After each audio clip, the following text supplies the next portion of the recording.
A big thanks to Squarespace for sponsoring this week's video.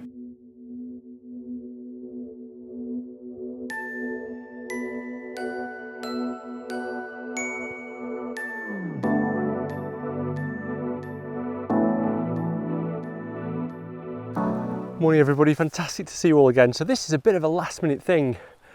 I eventually got my Master in the Art of Landscape Photography out, and I thought I was come to the Lake District and just go on a walk and just do some photography. So I've come to my favourite part of the Lake District, which is the Langdale Fells in the Lake District. The weather's pretty rubbish, to be honest. I thought it was going to be really good, and then the clouds have come over and I don't think I'm going to get any sunlight. But you know what, I'm just happy to be out. I'm going to have a little wander around the fells here, see what I can find. And if I don't get anything, I'm not that bothered. So it's just nice to be out after being sat behind my desk for so long over the last couple of weeks. So I'm going to have a look around, and there's a little bit of breaks in the clouds, so there might be something.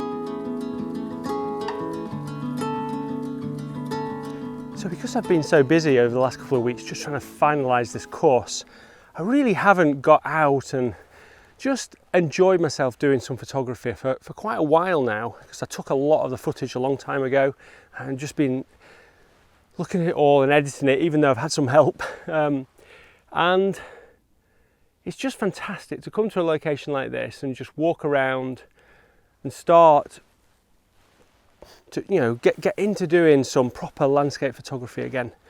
So I'm really happy at the moment.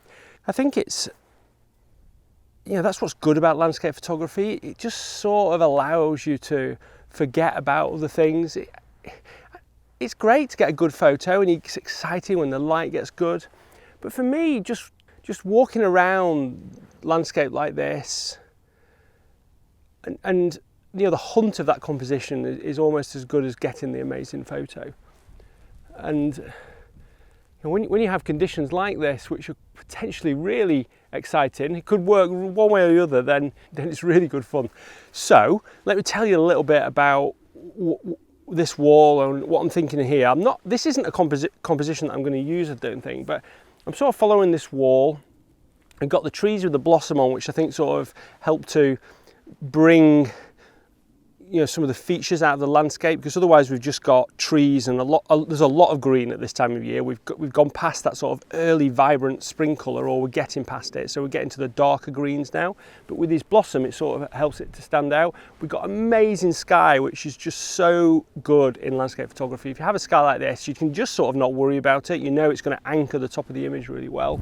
So it's about finding a strong composition, knowing that I'm not going to have a lot of light. So I've got to concentrate on really strong lines in the composition. If I just try and get a few of the rocks in, I don't think it'll work quite as well. So this is why I'm sort of walking around this wall and trying to find something around this wall. Now the light's over there, so if we do get some light, I'm probably going to have to run up the hill a little bit. But that's half the fun, isn't it? So I'm going to walk a little bit further down here, see if I can find something. Memories are chasing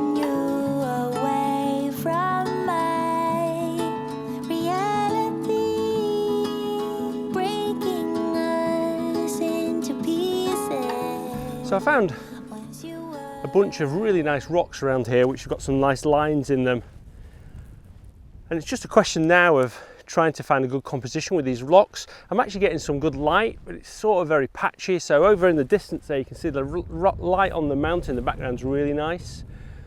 The clouds are nice in that direction, but they're nicer in that direction, but there's no composition in that direction. So I quite like this with the lake down there and then the nice light. So it's just a question of trying to find a composition. Now I've moved to my Fuji X-T3 with my 10-24 lens on, because if I find a good composition, I'll probably swap back to my Z7 and put my wide angle lens on that. But at the moment that's got my 24-70 on, and this has got my 10-24 on, so I might as well just try with this. I want to go wide angle. So yeah, so I'm just going to have a play around with this and see what we can come up with. Yeah, so it's definitely better wide angle than it is at 24mm, which is quite often the case, to be honest. It's going to need either a grad or, yeah, so there's a huge difference in exposure between these rocks in the foreground here and the sky. So this might be one of the few times I'm actually going to put a grad on, because I want to see what the composition's like in field. So I know that I can get the shot by just exposure bracketing, but I'd like to actually get that shot in field, so I'll probably use a 0.9 ND grad, soft edge. I usually use soft edge. But I'm just going to have a little bit of a look around again. I mean, I might have missed the best light, but it's better to find a composition rather than rush just to get the light. Unless it's spectacular, I find that works a little bit better. God, it's good to be back out shooting. And I prefer doing vlogs like this, where I'm just out on location, just trying to find compositions. It'd be interesting to know what you guys know, because I've done quite a lot in my studio recently.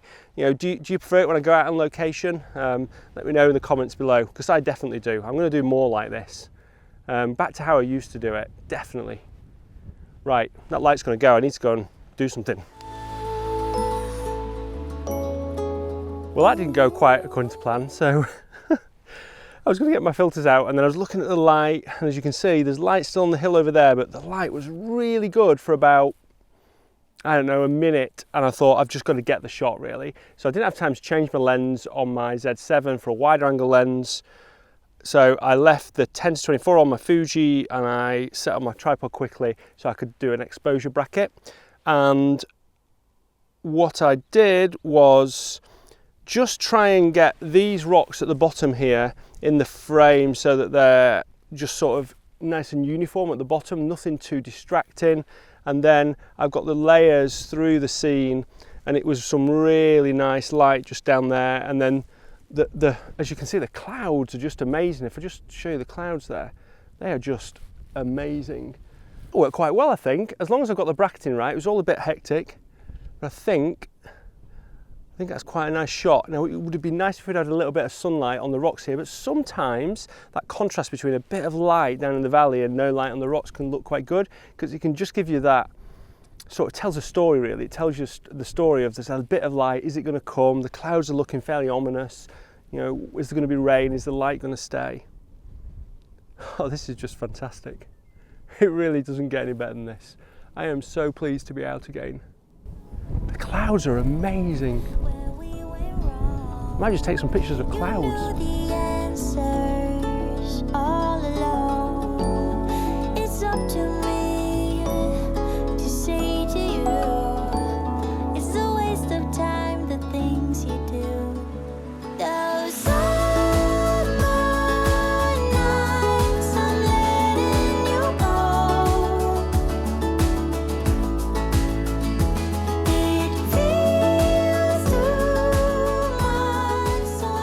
Another interesting shot with this little tarn down here, and it's only made possible, I think, because there's some really amazing clouds, rain clouds going across, because I think otherwise it'd be very unbalanced, because it's quite heavy at the bottom of the image. You know, there's quite a lot going on, so it needs to be balanced by something that's dramatic in the sky. So ideally I'd have some light on this rock. I don't have that, so I've got to make best do with what I've got. So what I've got is there's three elements really in it. There is the sky, this tarn here, and then these rocks. And what I've tried to do is give the rocks on the left hand side a little bit of separation. I'll tell you what, if I just put you on my tripod, I can probably jump into the scene and show you. Let me just sit you on my tripod. Okay, so that's better. So I wanted to give a little bit of room here. So there's a bit of grass down here and a bit of room around this rock here. And then we've got the sky up there, and then the other bit over here. So there's these rocks that just look quite nice here. I think if I'm honest, there might be too many rocks. It's quite a more complicated a foreground than I usually would have, but we've got those rocks, and then we've got the rocks down there, and then the tarn. I'm in two minds whether I think that I need the whole tarn in or not, but I think it works just with a bit of the tarn. And then I've got the amazing sky, and then those rocks just anchoring the left hand side. So I think it's an okay shot, actually. Quite pleased with it. Just need light on these rocks, which isn't going to happen.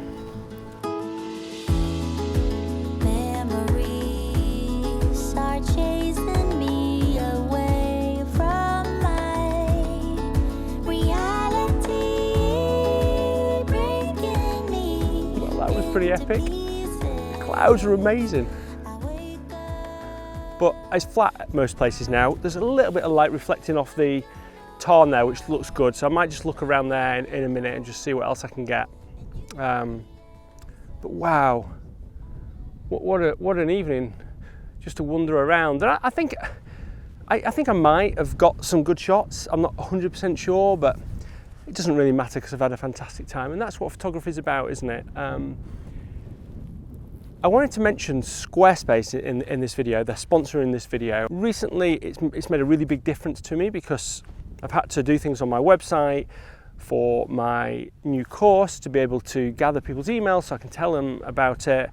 In the last video, I said you can sign up for information about it, and I did that on Squarespace. And I'll show some of the Squarespace over this video now, so you can see how easy it is to do. But if you are thinking of moving to be a professional photographer, or if you just want to make a little bit of money out of your photography, then you don't want to mess with technology that you don't understand. Maybe you don't want to have to worry about building a website and doing all the code. And Squarespace are fantastic for that. I do know how to build a website, but I just don't want to worry about it. I want to concentrate on doing photography, building tutorials for you guys, and YouTube videos, and I don't want to worry about my website. And Squarespace have made it really easy for me to do that. I genuinely think that it's not just because they sponsor this channel, because before they sponsored this channel, I used Squarespace. So go and check them out, and you can go to squarespace.com. And if you want to start a free trial, then you can go to squarespace.com/Nigel. And if you want to sign up, you get 10% off with the offer code Nigel, or going to /Nigel. Okay, I think that's it for today. I just wanted to say again a massive thanks to everybody for supporting this channel. There's going to be more videos like this now. I'm going to be going out on location. I'm going back to the Faroes with James Pops this in 2 weeks, so that's going to be fun. So I can't wait for that. And there's going to be lots more on location workshops. I'm just whittering on now, aren't I? I just need to stop talking. Okay, until next Sunday. Bye.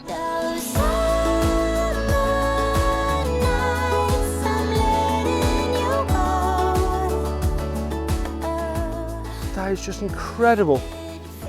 That cloud is so amazing. Definitely better from here. I think I got a good drone one actually. A good drone shot. That's so good. Oh, I love photography. Amazing.